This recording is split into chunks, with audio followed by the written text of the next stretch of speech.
안녕하세요. 국제결혼 중개인 국제결혼자라기입니다. 오늘은 자녀가 없는 재혼 여성과 국제결혼이 어려운 이유에 대해서 이야기해 보겠습니다. 국제결혼을 생각하시는 분들 중에 자녀가 없는 재혼 여성을 배우자로 원하는 분들이 있습니다.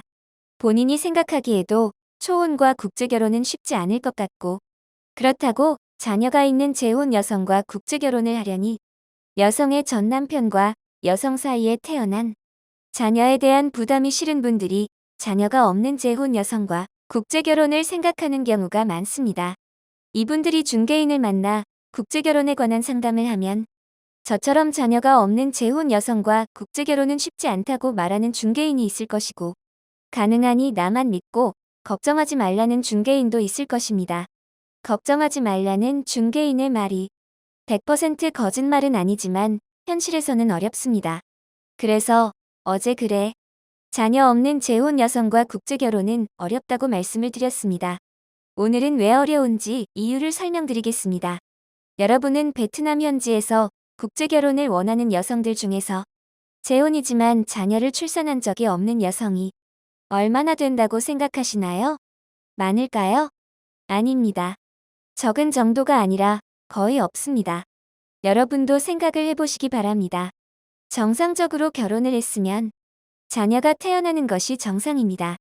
남녀가 정상적으로 결혼을 했는데 자녀가 없는 가정이 얼마나 될까요? 실제로 맞선을 진행해보면 국제결혼을 희망하는 재혼 여성이 100명이 있다고 가정하면 그 중에 한두 명이 될까 말까 합니다. 그나마 있는 한두 명도 대부분 외국 남성과 국제결혼을 했다가 이혼했거나 특별한 사정이 있는 경우가 대부분입니다. 현실이 이렇기 때문에 남성이 자녀가 없는 재혼 여성이라는 딱 한 가지 조건만 보고 국제결혼을 한다면 가능성이 있습니다. 그러나 남성이 말하는 자녀가 없는 재혼 여성이라는 조건은 맞선을 볼 수 있는 기본 조건일 뿐입니다. 그래서 자녀가 없는 재혼 여성을 소개하면 그때부터 여성의 외모, 성격, 학력, 집안 등 여러 가지를 봅니다. 남성만 보면 그나마 다행입니다. 자녀가 없는 재혼 여성도 남성의 외모를 비롯해서 여러 가지 조건을 봅니다. 그리고 자녀가 없는 정상적인 재혼 여성은 재혼 여성들 중에는 가장 좋은 조건에 속하고 여성들도 그것을 압니다.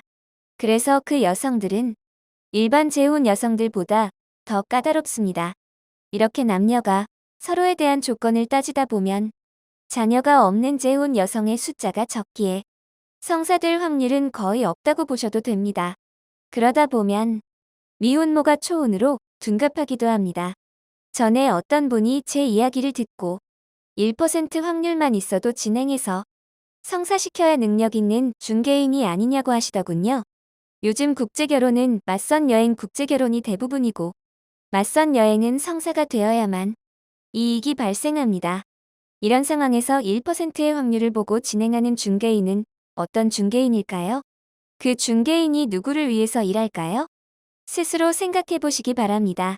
어떤 분은 기간을 오래 잡으면 원하는 사람을 만날 수 있다고 말하기도 합니다. 만날 수도 있겠지요. 그런데 복권을 10년 동안 열심히 사면 1등 당첨되나요?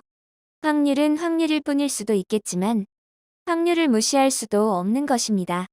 그리고 모든 남성에게 자녀가 없는 재혼 여성이 좋은 것은 아닙니다.